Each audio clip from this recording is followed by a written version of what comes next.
Monggo Bu Marlina, kita ingin tahu ini ceritanya gimana secara singkat sampai bisa. Pertamanya ditawari sama teman, karena teman marketingnya.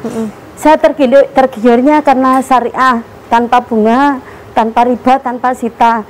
DP-nya murah 25. Tapi saya juga mengada-ngadakan Mbak, menguras tabungan, kurangannya jual apa yang ada, karena saya kan jualan. Ya. Jadi terus saya telusuri kok selama ini kok tidak ada pembangunan. Mulai anak saya kecil 3 bulan saya ajak jualan, kepengen punya rumah Mbak, cicilan murah 2 juta, tapi yang ngoyo. Habis gitu kok tidak ada pembangunan sama sekali, sampai sekarang nggak ada pembangunan. Terus saya dengar kabar kok ternyata ada kasus seperti ini. Jadi harapan saya kepada penegak hukum di negara ini, tolong bantu saya agar uang saya kembali utuh, saya tidak mau dipotong. Dan untuk PT Indo Tata Graha, saya mohon dibukakan pintu hatinya untuk mengembalikan uang kami semua utuh, saya tidak mau dipotong. Tahun berapa itu Bu? Saya ngambil 2018. 2018. Iya. Setiap kali nyicil, ini nyicilnya lewat saya tidak mau atau? transfer, saya nyicilnya ke kantor Detasari. Kalau nggak saya ya suami. Ketemu sama marketingnya juga? Nggak ketemu, ketemu ke CS-nya yang bagian pembayaran aja. Itu. Selama nyicil sempat nanya nggak ke marketingnya? Iya. Progresnya Mbak, gimana? saya ke lokasi kok tetap tanah kosong. Kapan diuruknya, kapan dibangunnya? Bilangnya September, Februari. CS-nya bilangnya kayak gitu, yang terima uang itu. Tapi setelah saya telusuri ke sana, setiap ke sana tetap sampai sekarang tetap. Itu. Tidak ada penjelasan lagi ya dari developernya ya? Tidak ada penjelasan lagi ya. Kalau Bu Nuni, awal tertariknya gimana? Intinya sama, syariah tanpa riba.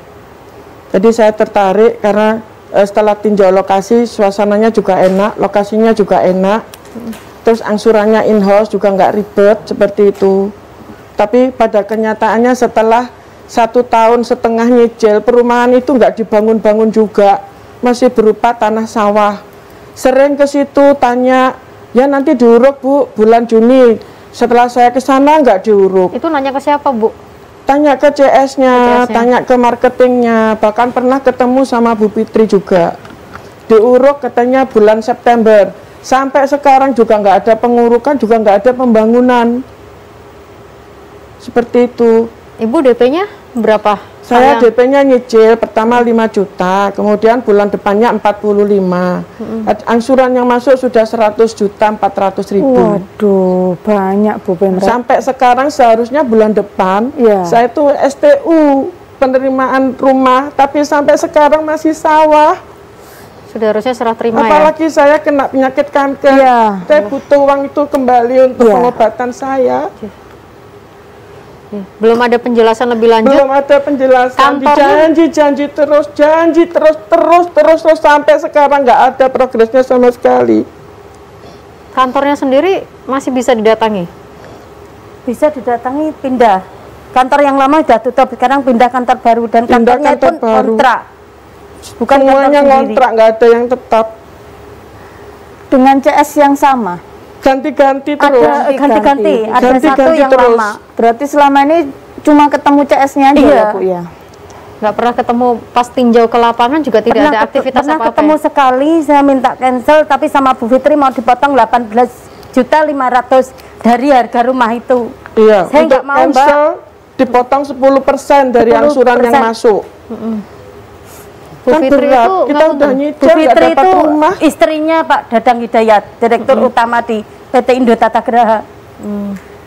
Sampai sekarang nggak bisa dihubungi. Yang pertama, beberapa kami ingin mengklarifikasi begitu kaitan terkait tentang permasalahan konsumen ITG. Yang pertama, kantor ITG sampai detik ini pun masih buka dan insya Allah masih akan tetap buka sampai hak konsumen terpenuhi, begitu.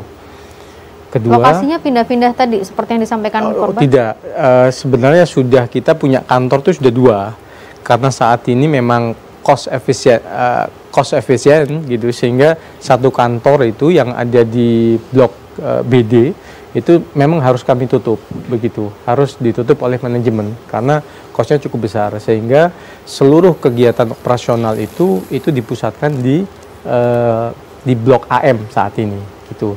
Dan saya pikir seluruh konsumen sudah tahu itu, begitu. Nah, satu hal yang mungkin ini belum terasa mungkin di teman-teman konsumen, gitu, bahasanya kami tetap, terutama kami selaku kuasa hukum, saya meminta kepada owner, begitu, agar tetap komitmen, begitu, untuk memperhatikan haknya konsumen.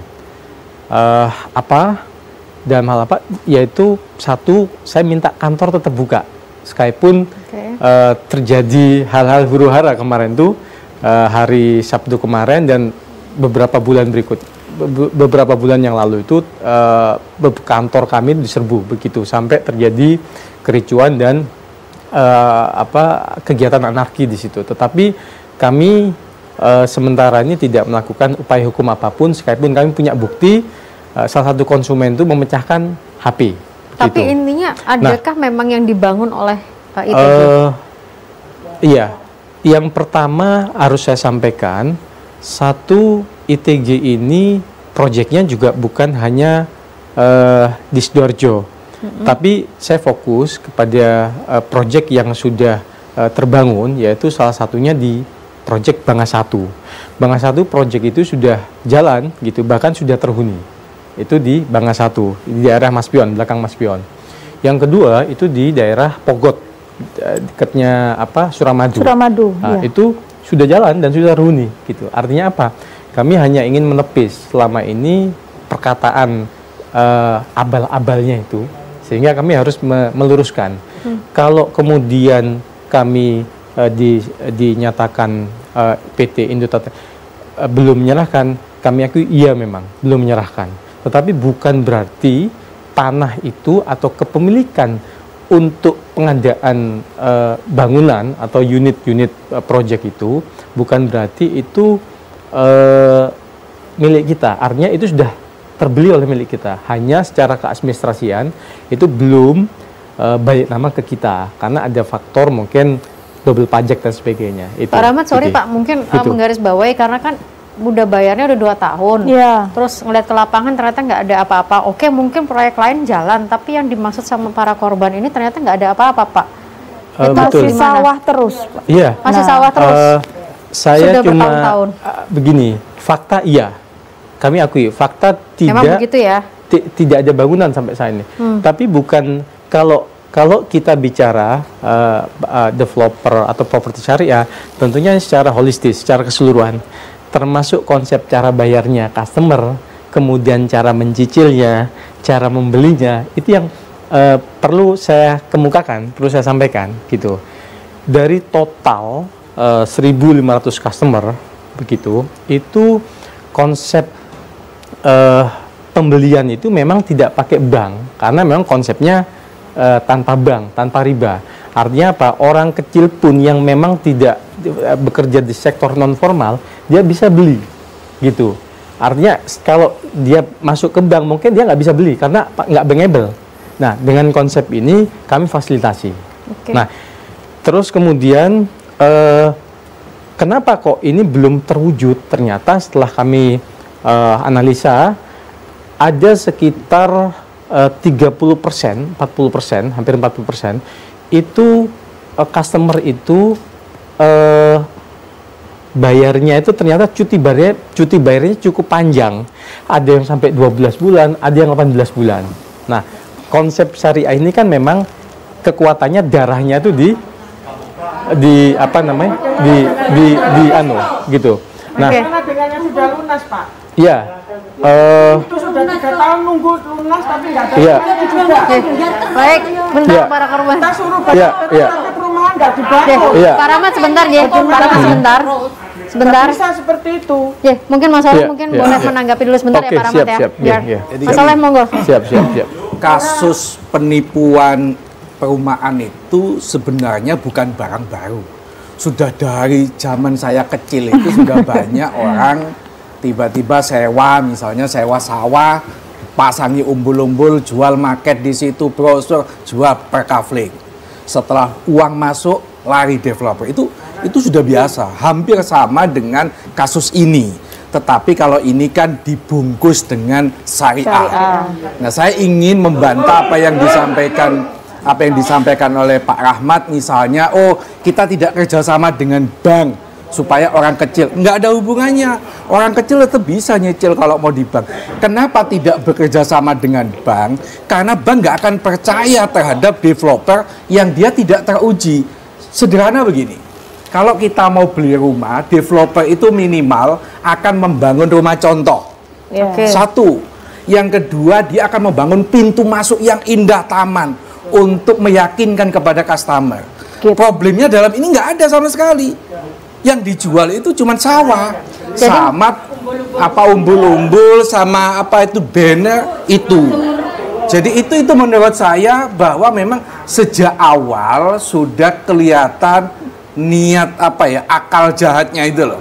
Saya ingin menunjukkan betapa di sini bank tidak akan mau kerjasama. Ini IJB, salah satu punya para korban yang dibumbui dengan dalil-dalil syariahnya di sini. Saya tidak tahu ini benar apa cuman ngambil dari Google, saya juga nggak tahu. Setiap yang namanya jual beli perumahan, saya kebetulan beberapa kali nangani kasus perumahan, maka developer itu akan menunjukkan di sini kepemilikannya dia berdasarkan sertifikat jual beli ini nih. Meskipun itu belum balik nama, tapi di sini nggak ada sama sekali. Jadi apa yang ada di IJB itu apa? Cuman dia menjual Madinah Asri Juanda. Loh, dasar mau bikin Madinah Asri itu apa? Mestinya ditulis di sini. Itu satu. Yang kedua, ini bukan akte otentik. Tetapi rata-rata korban itu menganggap kalau sudah ada tulisannya notaris, oh ini akte otentik. Enggak. Ini akte di bawah tangan antara korban dengan developer. Setelah dibuat baru dilegalisasi ke notaris, dibungkus. Dan saya menduga notaris terlibat. Sebab apa? Di sini ada klausul bahwa notaris sudah menjelaskan isi perjanjian. Loh, notaris itu kan mestinya kan paham. Loh, kamu jualan objeknya mana? Dasarmu apa? Kalau memang masih IJB, kalau AJB, kalau saya mana punya? Nggak ada di sini. Nggak ditulis. Saya tidak tahu Pak Ahmad sudah baca apa belum. Nggak ada sertifikat induk, tidak ada. Denah juga tidak ada, begitu ya di situ ya. Maka patut diduga sejak awal itu sudah bermasalah. Ya kalau saya boleh agak setback, itu ya teman-teman korban ini agak ceroboh juga gitu, terlalu percaya. Ada lagi Mbak Agnes itu salah satu korban itu lucu. Menurut orang tuanya kamu kalau beli rumah itu harus nomor 11. Maksa dia nomor 11, ITG-nya enggak mau, akhirnya mau asalkan hari ini kamu bayar DP transfer. Bayar dia. Wujudnya tetap tidak ada. Tapi kalau sudah begini Pak, dari korban ini maunya seperti apa? Rumah benar-benar jadi atau uang dikembalikan? Sudahlah, nggak mungkin. Kalau rumah itu tidak mungkin, sudahlah. Faktanya sampai sekarang itu masih sawah. Sawah itu apakah sewa? Teman-teman menurut saya juga nggak akan tahu. Mas Oleh, sebentar. Kita rehat dulu sebentar ya. Nanti saya minta tanggapan juga dari Pak Rahmat. Di IJB itu justru posisinya sangat berat di ITG. Karena di situ ada klausula yang sangat gentleman, kalau ITG tidak dapat menyerahkan atau STU itu, maka 100% kembali gitu. Nah, cuma kan syarat dan ketentuan tentu berlaku. Nah, terus yang kedua, kami ini menginginkan bahwasannya ada kepastian dulu, gitu. Ada kepastian hukum dulu kepada konsumen. Nah, kepastian maksudnya gimana, kepastian hukum ini yang kemarin sudah saya sampaikan itu ada 4 poin, Bu, kepada konsumen. Nah, dari 3 ini kemarin hampir mayoritas memang tidak disepakati. Saya sebutkan aja. Yang pertama, kami tetap melanjutkan bangunan itu. Kedua, kami menyiapkan relokasi.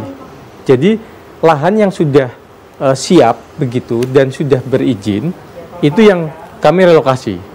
Ketiga, kami tetap memberikan refund begitu, tetapi kami perlu waktu itu refund itu. Begini Pak Rahmat, mohon maaf karena kan sudah sekian tahun ya, apakah masih bisa dikatakan melanjutkan kemudian refund begitu? Kalau hitungan auditor begitu, dengan catatan ITG itu harus tertib begitu secara keuangan, insya Allah bisa. Sekalipun memang bisa saat itu ini kapan maksudnya? Bisa itu kapan? Bisa itu kapan maksudnya? Kami sudah menyampaikan dan rekomendasi dari auditor itu sekitar 60 bulan baru kami bisa. 60 bulan itu yang kami yang kami serahkan nanti unitnya, kami jadikan. Berikut nanti apabila itu refund, kami akan refundkan begitu.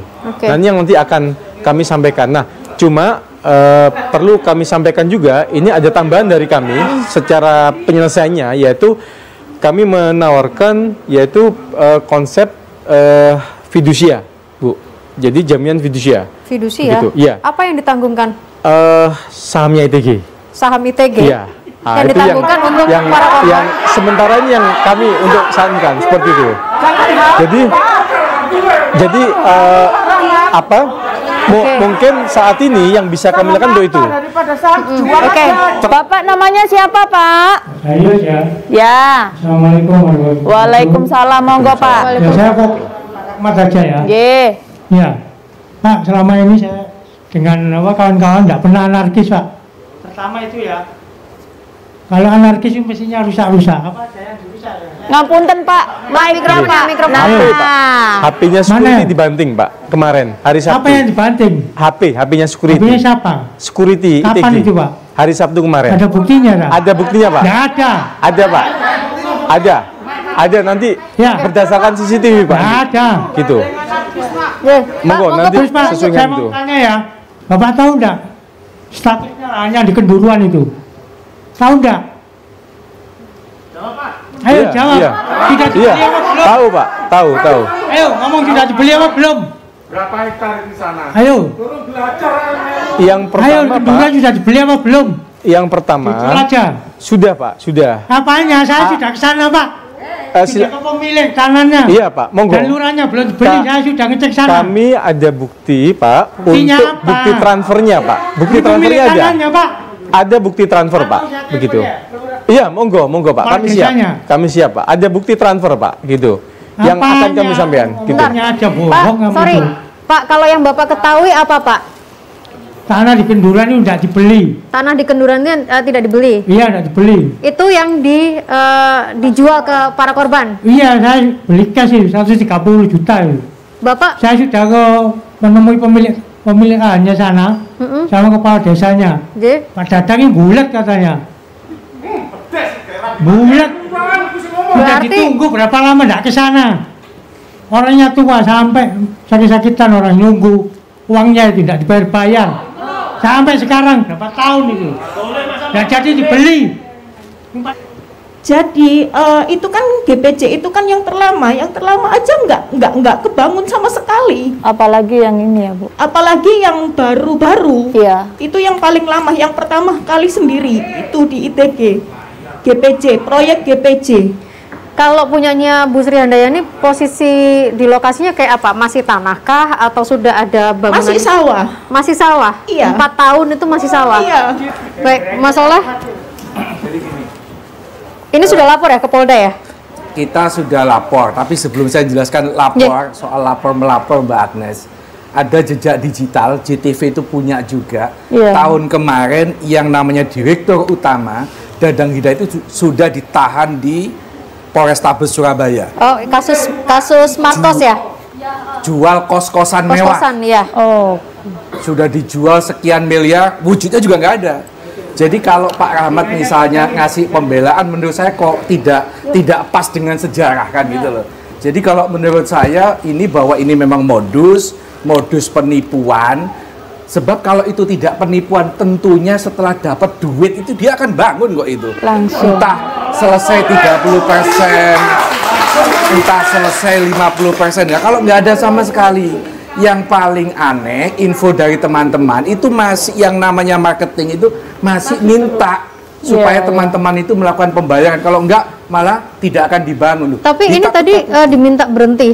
Beda. Beda karena lagi. ini marketingnya masih teman. Teman sendiri ya. Temannya Bu Marina.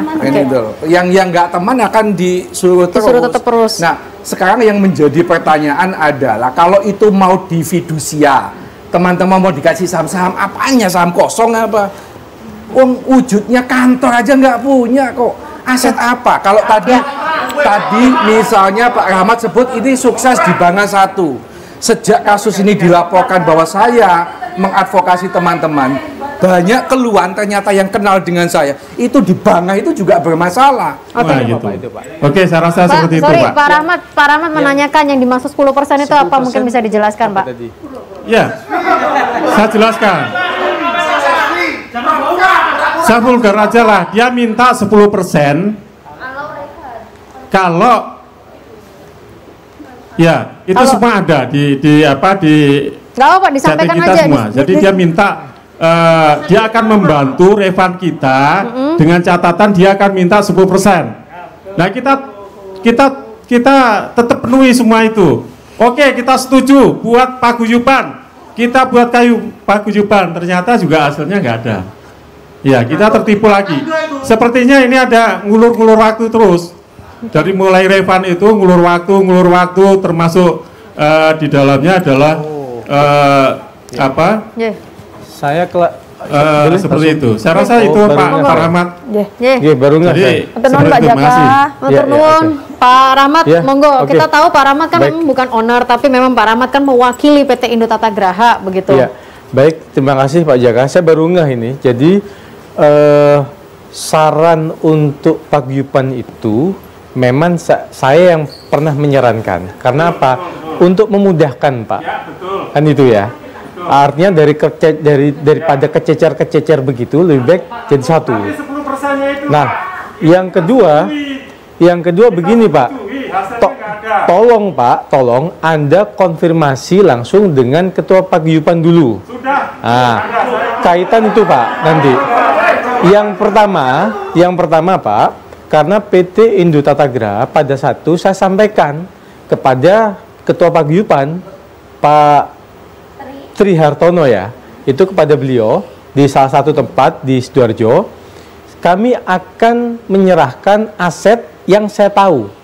Nah, kemudian yang kedua itu diminta sempat kita cek Pak Rahmat di Bukan survei. Berarti kan Bapak juga ngecek kan? Gitu loh. Bapak kan ngecek juga. 112 meter persegi. Ya. Berapa Pak? Tahu itu 3.000 Pak. 3.700. 3.700 Pak. Pak, sebentar Pak. Bu, begini Pak. Sebentar. Itu 3.700 kan Pak? 3.700. Betul. Karena itu saya sampaikan kepada ketua paguyuban pada saat itu, Bapak untuk dan customer-customer yang lainnya daripada tidak punya nilai apapun, ini tolong diserahkan dulu. Karena ini mempunyai nilai, gitu loh. Saya sudah sampaikan kepada ketua paguyuban, Pak, gitu loh. Pak, sebentar, Pak. Sorry. Sudah saya sampaikan ke ketua paguyuban, gitu loh. Nah, saya serahkan, Pak. Saya tawarkan kepada ketua paguyuban, begitu. Saya serahkan tuh Bu Agnes. Cuma waktu itu ketua paguyuban itu menolak, begitu. Menolak ketua paguyuban itu. Pak, tapi itikat baik. Sebentar, Pak. Sorry, sebentar. Sebentar, Pak. Nilai jaminan itu tidak MM-an. Setelah dicek sama teman-teman, nilainya cuma 200 juta. Iya. Tapi itu untuk wilayah industri. Boleh sebentar. Gitu. Sebentar. Ya. Bapak Ibu, mohon maaf, sebentar boleh ya, kita Bu. cooling down dulu supaya kita bisa dapat solusinya. Pak Rahmat gini, ngapunten sekali lagi karena kita paham. Kita paham, Pak Rahmat memang bukan owner, tapi Pak Rahmat juga pasti tahu kondisi dari para korban. Apakah Pak Rahmat bisa membantu untuk menyarankan kepada owner secepatnya untuk memenuhi apa yang menjadi keinginan korban? Selain dari opsi-opsi yang tadi, Pak. Saya menginginkan ada kesadaran dari konsumen. Kesadaran konsumen. Adanya saya ingin membantu. Gitu loh. adanya saya ingin membantu keluhan konsumen, begitu. Jangan sampai konsumen lost contact, Bu. Jangan sampai konsumen lost contact. Artinya apa? Dari 90% kasus syariah itu, 90% kasus syariah begitu, itu 90% itu menghilang, Bu. Yang menghilang owner perusahaannya. Ownernya menghilang, kantornya tutup. Tapi di ITG ini saya minta kepada Pak Dadang, Pak, kantor tetap buka. Dan Anda tetap harus bertanggung jawab. Masalahnya gini Pak Rahmat, oke, ownernya ada, kantornya ada, tapi kalau uangnya nggak balik juga sebenarnya sama aja dengan menghilang, Pak. Problem ini sederhana, kalau memang punya itikat baik, tentu sejak kemarin-kemarin itu sudah duduk bersama. Kalau memang tidak bisa balik 100%, 95%. Kalau memang tidak bisa 95, 90. Jadi supaya customer itu punya gambaran. Oh, duit entek dipakai judi misalnya, dipakai nikah lagi misalnya. Tadi yang namanya Bu Fitri itu istrinya, yang disebut-sebut namanya Fitri itu adalah salah satu komisaris di dalam ITG itu. Jadi kalau modelnya seperti yang disampaikan Pak Rahmat, tentu bukan sebuah solusi yang terbaik. Sudahlah, kita lihat ini jujur aja bahwa ini memang bodong, ini abal-abal, terus duitnya kemana? Kan gitu loh. Duit itu kemana? Mau dipakai apa? Kalau menurut Mas Soleh, solusinya kayak gimana yang ditawarkan konsumen dan sekiranya bisa dipenuhi oleh PT? Ya, sampai sejauh ini setelah teman-teman ketemu sama saya, nggak ada solusi apapun. Makanya saya minta ke teman-teman, ayo kita lapor polisi. Oke, ini sudah lapor polisi. Ini harus ditangkap, ini harus ditahan. Disitulah nanti dia harus ngomong, dia punya aset di mana supaya bisa dikembalikan kepada konsumen. Sudah nggak mungkin ini, sudah lah. Wes, kantor aja nggak punya kok. Mungkin nggak tahu, teman-teman tahu nggak istrinya ada berapa kan?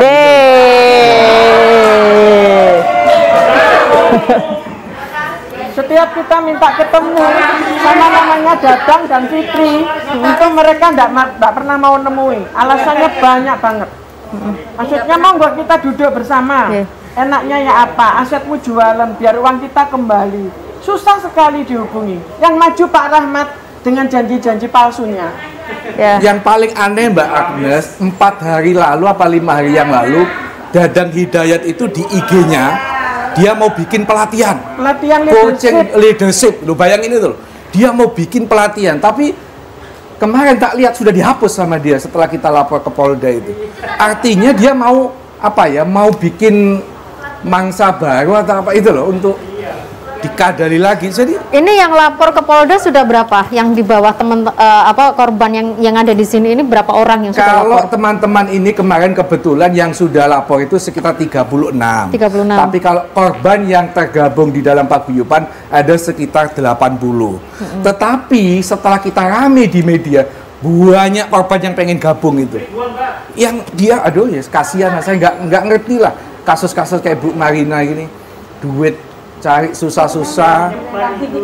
Jadi menurut saya Pak Rahmat kalau mau membantu teman-teman, bukan waktunya untuk janji-janji ya Pak. Soal saham harus dibangun lagi, enggak, itu sudah nggak mungkin, sudah lah wes ya apa ono aset ini yang harus dibagi. Jangan cuma 3.000 yang nilainya cuma 200 juta, kasihan ini 8,5 miliar ini. 80 orang loh itu. Nggak tahu kalau 300 orang sudah berapa. Kalau kami tentunya tetap menghargai hak hukum korban atau upaya hukum korban, begitu. Kalaupun memang melapor, ya itu hak korban. Tentunya kami akan selalu menghormati hak hukum korban, begitu.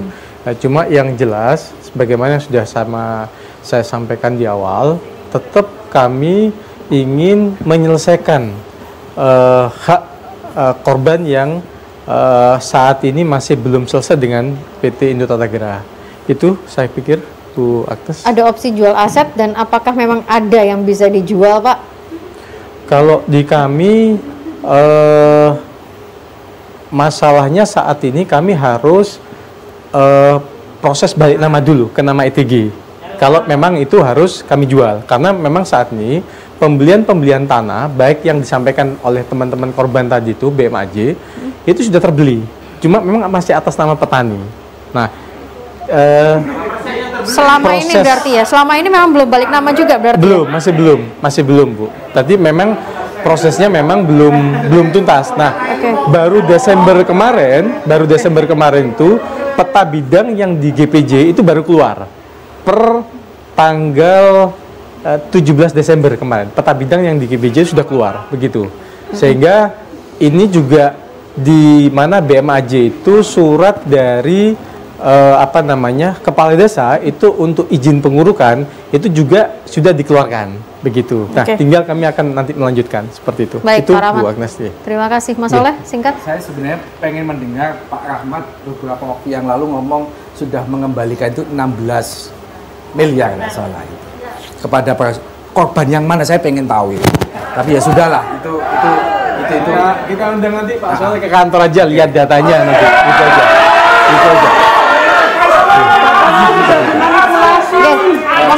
Saya berharap kepolisian bergerak cepat kasus ini supaya tidak terjadi korban-korban kasus seperti ini. Dan ini peringatan bagi masyarakat umum, ketika Anda mau membeli perumahan harus dicek betul apakah developernya itu sudah memiliki tanah, apakah dia itu sudah punya izin prinsip, segala macamnya. Jangan seperti dalam kasus ini izin nggak ada, akhirnya teman-teman tertipu. Jadi jangan karena murah, jangan karena soal syariah, tanpa riba Anda percaya. Jangan. Ini semua itu yang penting itu wujudnya ono apa enggak. Bahwa developer itu punya tanah atau enggak. Kalau dia punya tanah, maka kemungkinan dia punya itikat baik untuk membangun ada. Anda silakan beli. Tapi kalau IJB-nya dia nggak punya tanah, menurut saya jangan pernah dibeli supaya tidak jadi korban seperti teman-teman ini. Oke, baik Mas Oleh. Saya ke Bu Marlina sama Bu Nuni. Bu Marlina. Pesan saya untuk penegak hukum kembali minta tolong bantuannya untuk menemukan Pak Dadang dan semua krunya itu untuk mengembalikan uang kami. Dan untuk Pak Rahmat, jenengan orang Jawa nggih, Pak? Doa terbaik saya untuk PT ITG nggih, dibukakan pintu hatinya untuk mengembalikan 100% uang kami, termasuk uang saya. Dan doa jelek saya dari hati saya yang paling dalam, Pak ya. Kaki among, nini among, yang ngomong saya, Pak, tidak rela, Pak, saya disakiti kayak gini. Saya ngumpulin uang 1.000, 2.000 di jalan. Tolong camkan itu, Pak. Yang ngomong saya tidak rela, Pak. Tidak rela yang ngomong saya. Jenengan orang Jawa pasti ngerti. Kaki omong, nini omong, yang ngomong saya nggak rela. Kembalikan uang saya, hak saya, Pak. Karena saya cari uang halal. Cari 1.000, 2.000 anak saya kecil saya ajak ke jalan. Enak-enakan Bu Fitri, Pak Dadang ngontrak rumah mewah. Saya ngekos. Mana tahu? Jenengan nggak tahu kan? Baik, deh, Bu Marlina. Mudah-mudahan bisa segera dapat solusi. Bu Nuni, silakan, monggo. Kami atas nama semua customer, Pak, minta tolong segera dikembalikan uang kami. Dan untuk pihak berwajib, mohon segera ditindaklanjut laporan kami. Jangan biarkan Dadang Fitri CS itu lolos, Pak. Minta tolong, karena akan memakan korban banyak. Sudah banyak korban-korban yang dirugikan. Pak, tolong Pak Rahmat, uang haram itu memang enak, Pak, dimakan. Tapi Pak, hukum akhirat nanti Bapak tetap nggak bisa menolak.